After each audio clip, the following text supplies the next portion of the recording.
ഓം ശാന്തി.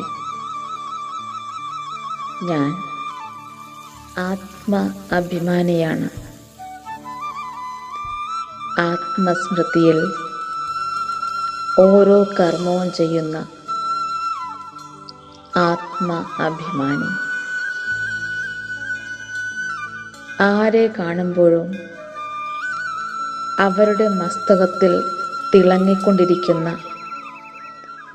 ആത്മാവിനെ കാണുന്ന ആത്മ അഭിമാനി.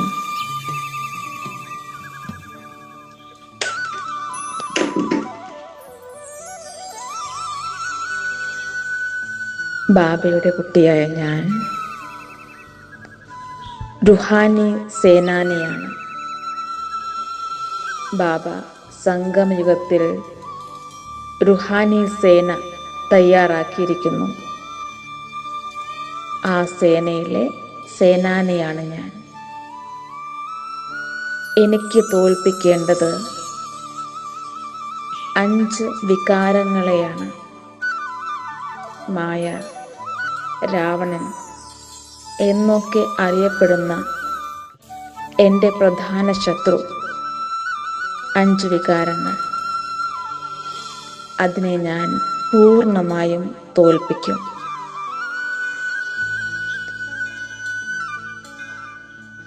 ഈ 5 വികാരങ്ങൾ എന്നെ തോൽപ്പിക്കാൻ വേണ്ടി എന്നിലേക്ക് പ്രവേശിക്കുന്നത് ഇന്ദ്രിയങ്ങളിലൂടെയാണെന്ന് എനിക്കറിയാം. പഞ്ചേന്ദ്രിയങ്ങളിലൂടെ പല പല രീതിയിലാണ് ഇവ എന്നെ ആക്രമിക്കുന്നത്. പ്രധാനപ്പെട്ട ഇന്ദ്രിയം കണ്ണ്. കണ്ണിനെയാണ് മായ ആദ്യമായി കീഴ്പ്പെടുത്തുന്നത്. എന്തെങ്കിലും കണ്ടാൽ അതിലേക്കുള്ള ആകർഷണം,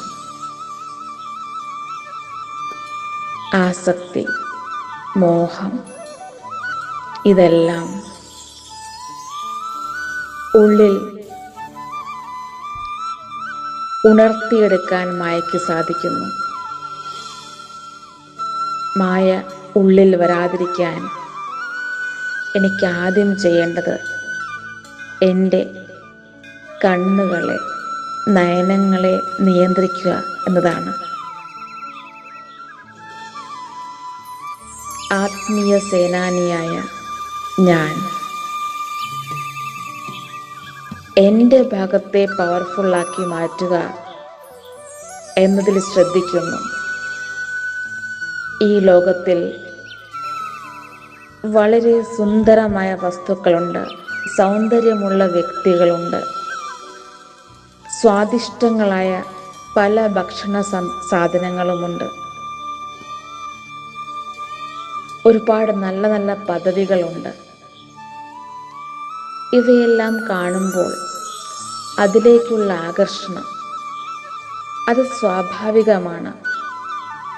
എന്നാൽ ആ സ്വാഭാവികത മനുഷ്യനുള്ളതാണ്, ആത്മാവിന് ഉള്ളതല്ല. ആത്മാവാണെന്ന് മനസ്സിലാക്കിയ ഞാനിപ്പോൾ എന്ത് കണ്ടാലും എങ്ങനെ കണ്ടാലും അതിലൊന്നും ആകർഷിക്കപ്പെടാതെ ഇളകാത്ത അവസ്ഥയിൽ അങ്കദനെ പോലെ വിജയിയാകാൻ എനിക്ക് എന്നെ തന്നെ നിയന്ത്രിക്കാൻ സാധിക്കും. ഒന്നിനും അടിമപ്പെടാതെ, ആകർഷണ വലയത്തിൽപ്പെടാതെ, അത് വ്യക്തിയായിക്കോട്ടെ, സാധനങ്ങളായിക്കോട്ടെ, സൗന്ദര്യമായിക്കോട്ടെ, സ്വാദായിക്കോട്ടെ, ഇതൊന്നും എന്നെ ചഞ്ചലപ്പെടുത്തുകയില്ല. ഇതിനൊന്നിനും എന്നെ തോൽപ്പിക്കാനാവുകയില്ല. പണ്ട് അങ്ങനെ ഒരു കാലമുണ്ടായിരുന്നു. മനസ്സ് ചഞ്ചലമാകുന്ന, ദൃഷ്ടി ചഞ്ചലമാകുന്ന, വസ്തുക്കൾക്കും വ്യക്തികൾക്കും അടിമപ്പെടുന്ന ഒരു സമയം. അത് കലിയുഗമായിരുന്നു. എന്നാൽ ഇപ്പോൾ ഞാൻ ആത്മീയ സേനാനിയാണ്, റുഹാനി സേനാനിയാണ്. ഈശ്വരൻ്റെ റൈറ്റ് ഹാൻഡാണ്. അതിനാൽ ഞാൻ എൻ്റെ ഇന്ദ്രിയങ്ങളെ എൻ്റെ നിയന്ത്രണത്തിൽ വച്ചിരിക്കുകയാണ്. അനാവശ്യമായ ഒന്നിലേക്കും ആകർഷിക്കപ്പെടാത്ത ശക്തിശാലിയായ സേനാനി. സന്യാസിമാർ സ്ത്രീകളെ നോക്കാതെ പരിശീലിക്കുന്നു. അവരുടെ മുഖത്തേക്കോ അവരിലേക്കോ നോക്കാതെ തന്നെ നിയന്ത്രിക്കുന്നു. എന്നാൽ എനിക്ക് സ്ത്രീകളെ കണ്ടാലും പുരുഷന്മാരെ കണ്ടാലും സ്വാദിഷ്ടമായ ഭക്ഷണ സാധനങ്ങൾ കണ്ടാലും നോക്കിയാലും ഒന്നിലേക്കും ആകർഷിക്കപ്പെടാത്തൊരവസ്ഥ. ആ അവസ്ഥയിൽ ഞാൻ എത്തിയിരിക്കുകയാണ്. കണ്ടില്ലെങ്കിൽ കുഴപ്പമില്ല എന്നല്ല, കണ്ടാലും കുഴപ്പമില്ല, ഞാൻ ആകർഷിക്കപ്പെടുകയില്ല. ആ ഒരു ഉയർന്ന അവസ്ഥയിലേക്ക് ബാബ എന്നെ എത്തിച്ചിരിക്കുകയാണ്. എനിക്ക് എൻ്റെ ദൃഷ്ടിയിൽ പൂർണ്ണ നിയന്ത്രണമുണ്ട്. കർമ്മം, അകർമ്മം, വികർമ്മം ഇവയെക്കുറിച്ചെല്ലാം എനിക്ക് ബാബ അറിവ് തന്നു. അതുകൊണ്ടാണ് ഞാൻ വികർമ്മങ്ങൾ ഉണ്ടാകാതിരിക്കാൻ വേണ്ടി ഇന്ദ്രിയങ്ങളെ നിയന്ത്രിക്കാൻ ആരംഭിച്ചത്. ഇന്ദ്രിയങ്ങളെ നിയന്ത്രിച്ചില്ലെങ്കിൽ എനിക്ക് തന്നെയാണ് നഷ്ടം എന്ന് ഞാൻ മനസ്സിലാക്കുന്നു. വികർമ്മങ്ങളുടെ ലിസ്റ്റിൽ എണ്ണങ്ങൾ കൂടിക്കൂടി വരും എന്ന് ഞാൻ മനസ്സിലാക്കുന്നു. അതിനാൽ പുണ്യാത്മാവായി മാറാൻ ഏറ്റവും നല്ല ഉപായം ഇന്ദ്രിയങ്ങളെ നിയന്ത്രിക്കുകയാണ്.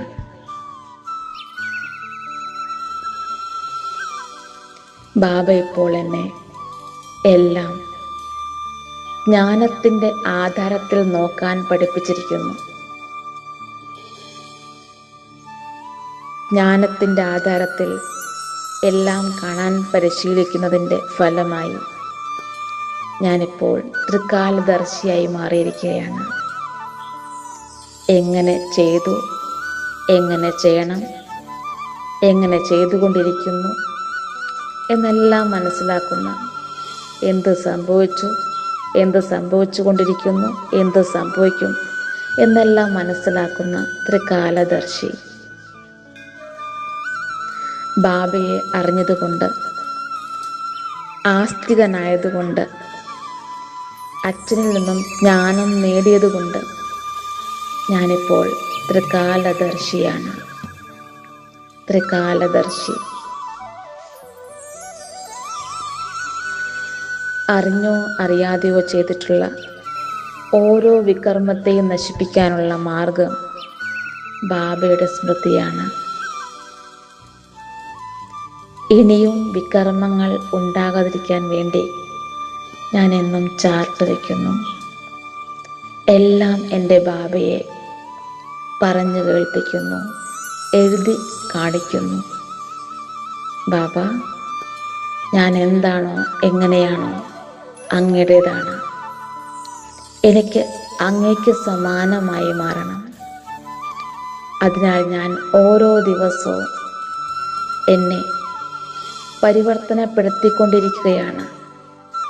ഇന്നലത്തേതിൽ നിന്ന് കുറച്ച് കൂടുതലായി ഞാൻ ഇന്ന് നന്നായിരിക്കുന്നു, പരിവർത്തനപ്പെട്ടിരിക്കുന്നു. അങ്ങനെ ഓരോ ദിവസവും ഞാൻ അല്പാൽപമായി എന്നെ ശ്രേഷ്ഠമാക്കി മാറ്റിക്കൊണ്ടിരിക്കുകയാണ്. ഒരു നല്ല പരിവർത്തനം എന്നിൽ വന്നുകൊണ്ടിരിക്കുകയാണ്.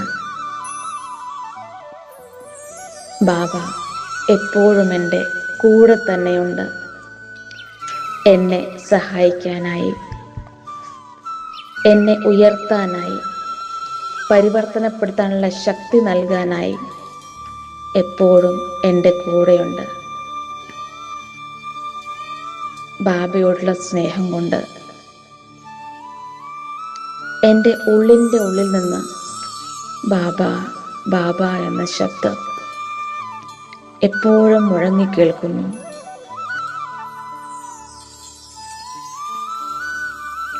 പണ്ട് ദേഹം ദേഹം എന്ന് ചിന്തിച്ച് എപ്പോഴും ദേഹത്തിലേക്ക് ആകർഷിക്കപ്പെട്ടുകൊണ്ടിരുന്ന ഞാൻ ഇപ്പോൾ ആത്മാവിൻ്റെ അഭ്യാസം, ആത്മാവിനെ കാണാനുള്ള അഭ്യാസം, ആത്മാവാണെന്ന് അനുഭവം ചെയ്യാനുള്ള അഭ്യാസം എന്നും ചെയ്തുകൊണ്ടിരിക്കുന്നു. അതിനാൽ ദേഹത്തിലേക്കുള്ള ആകർഷണം കുറഞ്ഞു കുറഞ്ഞു വന്നിരിക്കുന്നു. ബാബ, അങ്ങാണ് ഇതിനെല്ലാം എനിക്ക് പ്രചോദനം. എന്നെ എന്തിൽ നിന്ന് എന്താക്കി മാറ്റിയിരിക്കുന്നു? ദേഹി അഭിമാനിയാക്കി മാറ്റി, ആത്മീയ സേനാനിയാക്കി മാറ്റി, ഭഗവാന്റെ ഹൃദയത്തിലിരിക്കാൻ യോഗ്യനാക്കി മാറ്റി അങ്ങനെ ഉയർത്തിയിരിക്കുന്നു.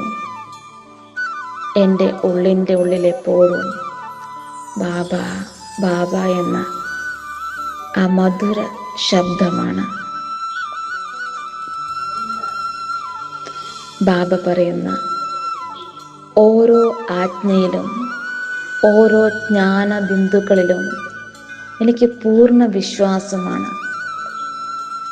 എൻ്റെ ബാബയ്ക്ക് മാത്രമേ, എൻ്റെ ഈ ഭഗവാന് മാത്രമേ ഇത്രയും ഗഹനമായ ജ്ഞാനം കേൾപ്പിക്കാൻ കഴിയൂ. എനിക്കെൻ്റെ ബാബയിലും ബാബയുടെ ജ്ഞാനത്തിലും പൂർണ്ണ നിശ്ചയമാണ്, പൂർണ്ണ വിശ്വാസമാണ്. എനിക്ക് വേണ്ടി എൻ്റെ ഭഗവാൻ, എൻ്റെ ബാബ സത്യമായ ജ്ഞാനം കേൾപ്പിക്കാൻ വേണ്ടി ഭൂമിയിലേക്ക് വന്നിരിക്കുന്നു. ഞാൻ എത്ര ഭാഗ്യശാലിയാണ്. ഭഗവാൻ ഇപ്പോൾ എൻ്റെ കൂടെയുണ്ട്, എന്നെ പഠിപ്പിച്ചുകൊണ്ടിരിക്കുന്നു, എനിക്ക് വഴി കാണിച്ചു തരുന്നു, ജ്ഞാനം കൊണ്ട് എൻ്റെ ബുദ്ധിയെ നിറയ്ക്കുന്നു. എനിക്ക് ബാബയിൽ പൂർണ്ണ നിശ്ചയമാണ്.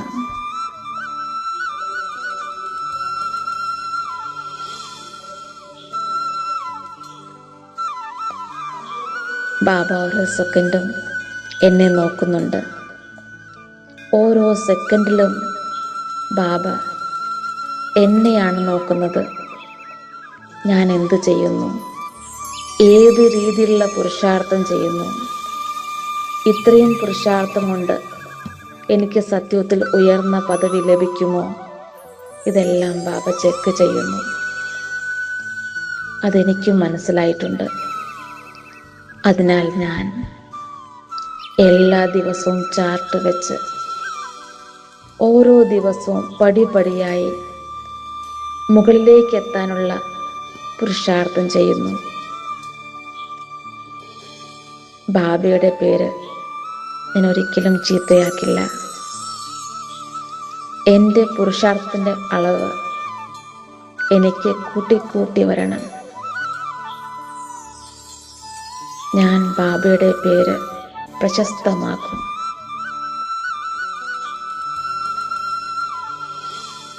ബാബ നമ്മൾ കുട്ടികൾക്ക്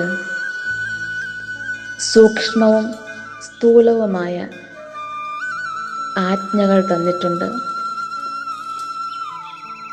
മനസ്സിന് വേണ്ടി സൂക്ഷ്മ ആജ്ഞകളും ദിനചര്യകൾക്ക് വേണ്ടി സ്ഥൂല ആജ്ഞകളും. മനസ്സാ വാച കർമ്മണ പവിത്രമാവൂ, ബാബയെ നിരന്തരം ഓർമ്മിക്കൂ തുടങ്ങിയ ആജ്ഞകൾ ബാബ നമുക്ക് തന്നിരിക്കുന്നു.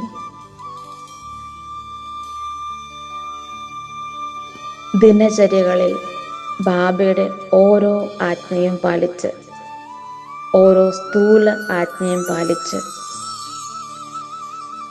സൂക്ഷ്മ ആജ്ഞ മനസ്സ് സദാ ബാബയിൽ, നിരന്തരം ബാബയെ ഓർമ്മിക്കുക.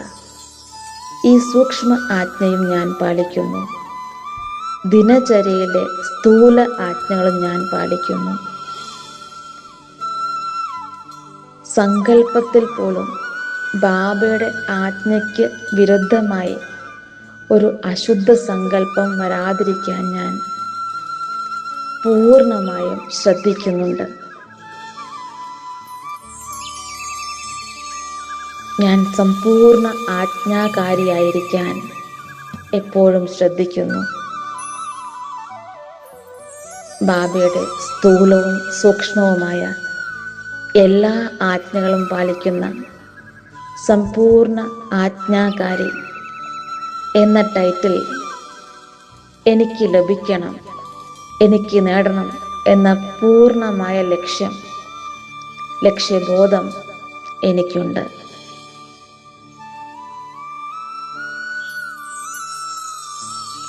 സങ്കല്പത്തിൽ പോലും പഴയ അശുദ്ധ സംസ്കാരങ്ങൾ സ്പർശിക്കാത്ത അവസ്ഥയിൽ എത്താനുള്ള പ്രയത്നത്തിലാണ് ഞാൻ.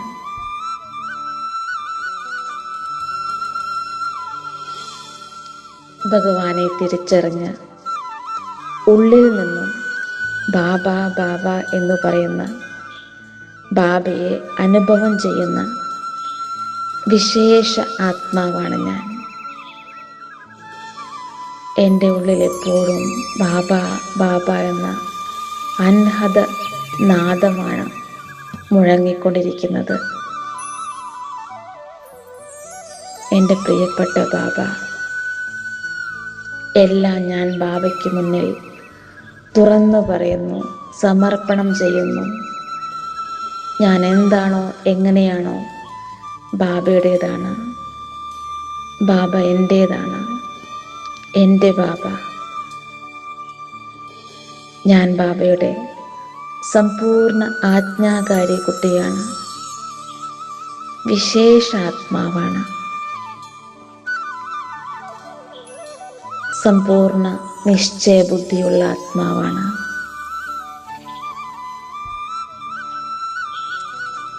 ആത്മീയ സേനാനി, റുഹാനി സേനാനിയാണ്. ആത്മ അഭിമാനിയാണ്.